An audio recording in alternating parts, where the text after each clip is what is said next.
अवधूत चिंतन श्री गुरुदेव दत्त श्री स्वामी समर्थ तुम्हा सर्वांचं आपल्या चॅनलमध्ये खूप मनापासून स्वागत आहे। लाखो करोडो भाविक आता पंढरीच्या वारीला जात आहे, कारण आता यंदा 25 जुलै 2026 वार शनिवार या दिवशी आलेली आहे देवशयनी आषाढी एकादशी, जी भगवान विष्णूंना समर्पित आहे। ह्या दिवशी लाखो करोडो भाविक हे पंढरीची वारी करताय, भूक तहान सगळं विसरून, कशाचीही चिंता न करता, संसाराची चिंता नाही जेवणाची चिंता, तरीही ते पंढरीच्या वाटेवर चालत आहे। पण अशा वेळेस आपली कितीही इच्छा असेल तरी आपण जाऊ शकत नाही। संसारिक अडचणी असेल किंवा आपल्या घरातली एखादी व्यक्ती पंढरीच्या वारीत गेली आणि आपल्याला घरची जबाबदारी आहे, पण तरीही आपल्याला आपल्याला घरात एक आषाढी एकादशीची पूजा ही कशी करायची आहे, घरातल्या घरात कशी पूजा करायची आहे, हा व्हिडिओ आज मी तुमच्यासोबत शेअर करणार आहे। अगदी साध्या पद्धतीने आपल्याला ही सोपी साधी सेवा करायची आहे। बघा, तुमच्याकडे विठ्ठलाची पितळाची मूर्ती असेल किंवा नसेल तरीही आपल्याला ही सेवा करायची आहे।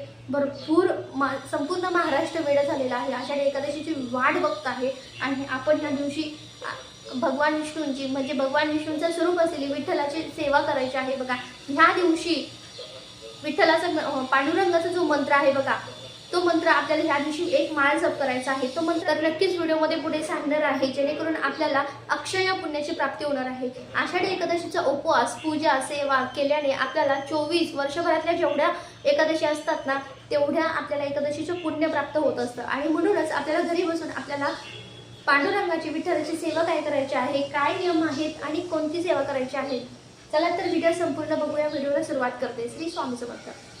आपल्या स्वतःला बसण्यासाठी आपला आसन इथे पहिले मांडून घ्यायचं, त्यानंतर देवपूजेला सुरुवात करायची। इथे आपण आहे ना, जिथे आपल्याला पूजा करायची असते ना, तुम्ही तिथे देवघरात पण करू शकतात, पण आता इथे जर सेपरेट करायची असेल तिथील जागा स्वच्छ पुसून घ्यायची, थोडंसं गोमूत्र शिंपडायचं आणि आपल्याला काय करायचं, पाट घ्यायचं, पाटावर लाल वस्त्र अंथरायचं किंवा पिवळं, म्हणजे आपण पितांबरधारी भगवान विष्णूंना हे खूप प्रिय असतं म्हणून पिवळं सुद्धा अंथरू शकतात। आणि ते अंथरल्यानंतर तुम्ही तिथे, आता माझ्याकडे लक्ष्मीनारायणाचा फोटो आहे, मी तो तिथे ठेवलेला आहे। आता सगळ्यात प्रथम पूजेची सुरुवात आपण दिवा पेटवून करणार आहोत। इथे मी दिवा आणि धूप दोन्ही लावून घेतलं। सर्वात प्रथम गणपती बाप्पाची मूर्ती इथे ठेवून घेते, त्याचा अभिषेक करायचा आहे। श्री गणपती अथर्व शीर्ष म्हणायचं, त्यानंतर फलश्रुती आपल्याला हात जोडून मग म्हणायची असते। जर तुम्हाला गणपती अथर्व शीर्ष येत नाही तर तुम्ही इथे ओम गं गणपतये नमःचा मंत्र जप करायचा। ओम गं गणपतये नमः, ओम गं गणपतये नमः, ओम गं गणपतये नमः, ओम गं गणपतये नमः, ओम गं गणपतये नमः, ओम गं गणपतये नमः, ओम गं गणपतये नमः, ओम गं गणपतये नमः। मूर्ती स्वच्छ पुसून घ्यायची, अक्षदा ठेवून उजव्या बाजूला त्यावर गणपती बाप्पाची स्थापना। गणपती बाप्पाला सगळं अक्षदा हळद कुंकू अर्पण केल्यानंतर एक फूल अर्पण केलं, त्यानंतर इथे नैवेद्य दाखवून घ्यायचा आहे, मंडल करायचं आणि इथे आपल्याला गुळ खोबऱ्याचा नैवेद्य दाखवून घ्यायचा आहे।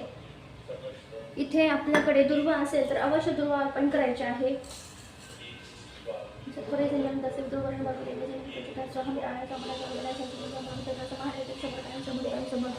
दुर्वा अर्पण केल्यानंतर गणपती बाप्पाला मनपूर्वक आपल्याला हात जोडून प्रार्थना करायची आहे। हे गणराया, माझ्या पूजेमध्ये सर्व अडथळे दूर कर आणि पूजा निर्विघ्नपणे पूर्ण करून घे।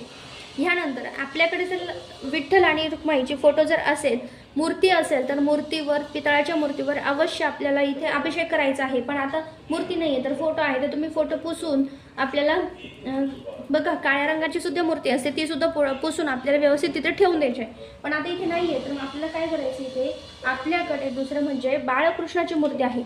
बाळकृष्णाच्या मूर्तीवर इथे तांबण्यामध्ये ती घेऊन तिच्यावर सुद्धा आपल्याला अभिषेक करायचा आहे। आता इथे बाळकृष्णाच्या मूर्तीवर अभिषेक करताना काय करायचं आहे आपल्याला, ओम नमो भगवते वासुदेवाय, ओम नमो भगवते वासुदेवाय, ओम नमो भगवते वासुदेवाय, ओम नमो भगवते वासुदेवाय। इथे आपल्याला आषाढी एकादशीच्या दिवशी हा मंत्र तर म्हणायचाच आहे, पण श्री सूक्त आणि पुरुष सूक्त म्हणून आपल्याला अभिषेक करायचा आहे।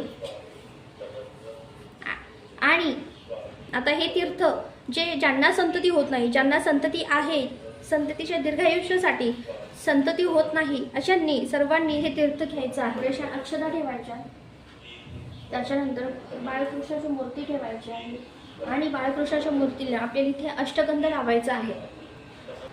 अभिषेक करताना तुम्ही बाळकृष्णाच्या मूर्तीला तुम्ही पंचामृत आहे, आपण इथे बाळकृष्णांना फूल वाहून घ्यायचं आहे। बघा, आता माझ्याकडे सफेद फुले, ते अक्षदा, अष्टगंध, कुंकू आहे, हळद कुंकू आणि अक्षता यामध्ये बुडवून मी बाळकृष्णाला अर्पण करते। इथे बाळकृष्णाच्या मूर्तीला आपल्याला इथे हळद कुंकू सुद्धा अर्पण करायचं। आता आपल्याला आदल्या दिवशी तोडलेले तुळशीची पाने आपल्याला ह्या दिवशी अर्पण करायचे आहे।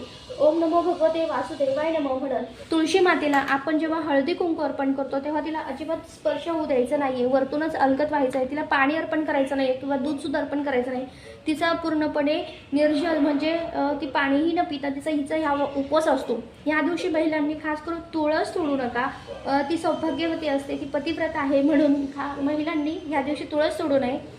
ही सगळी पूजा झाल्यानंतर बघा आपल्याला सेवा काय करायची आहे। सेवा या दिवशी काय करायची आहे, भगवान विष्णूंना ह्या दिवशी आपल्याला आदल्या दिवशी तोडलेली ती तुळशीची पानं जे आहेत ते आपल्याला भगवान विष्णूंना विष्णू सहस्र नामावली म्हणत या दिवशी अर्पण करायचे आहे। प्रत्येक नामाला अर्पण करायचे, तुमच्याकडे जेवढे असतील तेवढे आपल्याला ह्या दिवशी तुळशीपत्र अर्पण करायचं आहे। आता तुळशीपत्र अर्पण करून झाल्यानंतर ती पूजा मांडणी तशीच ठेवायची आहे आणि तो दुसऱ्या दिवशी आपल्याला त्याची उत्तर पूजा करायची आहे। उत्तर पूजा केल्यानंतर मग जे तुळशीपत्र असतात ना ते आपण घरात सगळ्यांनी मिळून खायचे आहेत। सगळ्यांनी खाल्ले तर अतिशय उत्तम। काही जर जास्त असेल तर तुम्ही ते निर्मलला टाकून द्या किंवा कुंडीमध्ये खड्डा खांदून त्यामध्ये लावून द्या, पण कृपया करून ते कचरा कुंडीत टाकून देऊ नका। आता ही सगळी पूजा झाल्यानंतर गीतेचा 15वा अध्याय वाचायचा आहे। त्याचबरोबर विष्णू सहस्र नाम आहे ती पठण करायचं आहे। सामूहिक पद्धतीने प्रत्येक ठिकाणी जर तुम्ही केंद्रात संक्षिप्त भागवत जर वाचू शकत असाल तर अवश्य वाचावं, पण जर तुम्हाला शक्य होत नसेल सामूहिक पद्धतीने तर तुम्ही घरी येऊन वाचायचं आहे, घरी वाचायचे आहे। त्याचबरोबर या दिवशी व्यंकटेश स्तोत्राची सेवा आहे, तुम्ही बघा समसंख्येने वाचू शकता। त्या दिवशी 11 असेल 21 असेल 21 वेळा वाचलं तर अतिशय उत्तम। तुम्ही 51 वेळा ह्या दिवशी जास्तीत जास्त व्यंकटेश स्तोत्राची सेवा करायची आहे। व्यंकटेश स्तोत्राची सेवा काय आहे ती लवकरच तुम्हाला व्हिडिओमध्ये समजून येईल। आता ह्याचबरोबर आता ही जी सेवा आहे ती आपल्या सर्वांना करायची आहे। आपल्याकडे जी काही रांगोळी आहे ती काढायची आहे। ह्या दिवशी भगवान विष्णूंची जी काही नावं आहेत ती आपल्याला घ्यायची आहेत। दिवसभर आपल्याला ओम नमो भगवते वासुदेवाय नमः या मंत्राचा जप करायचा आहे। या दिवशी खास करून महिलांनी केस धुवू नका। त्याचबरोबर या दिवशी जर उपवास नसेल करणार तर भात सुद्धा खाऊ नका। अशा पद्धतीने आपल्याला मासिक धर्म असेल सुतक असेल ह्यामध्ये सेवा करता येणार नाही। तुम्ही नाम जप करू शकतात। ओम नमो भगवते वासुदेवाय नमः या मंत्राचा जप करायचा आहे। आता ही सगळी सेवा झाल्यानंतर आपल्याला गीतेची 18 नावे सुद्धा आहेत ती सुद्धा वाचायची आहे। तुम्हाला मोबाईलमध्ये किंवा PDF मध्ये यूट्यूबवर PDF वर मिळून जाईल गुगलवर, तर तुम्हाला अशा पद्धतीने ही गीतेची 18 नावे घ्यायची आहे। त्याचबरोबर आता आपल्याला ही जी सेवा करतो बघा, तुम्हाला जर पूजा मांडणी झाल्यावर लगेच सेवा करणं शक्य असेल तर तेव्हा लगेच करा, नसेल तर तुम्ही दिवसभरात कधीही सेवा करू शकतात। अगदी 12 ते 12:30 ही वेळ सोडून तुम्ही दिवसभरात ही सेवा करू शकतात। पण शक्यतो जेवढी होईल तेवढी तुळशीपत्राची आणि आपल्याला गीतेची 18 नावे ती आपण लवकरात लवकर करावी आणि संक्षिप्त भागवत हे संध्याकाळी करा।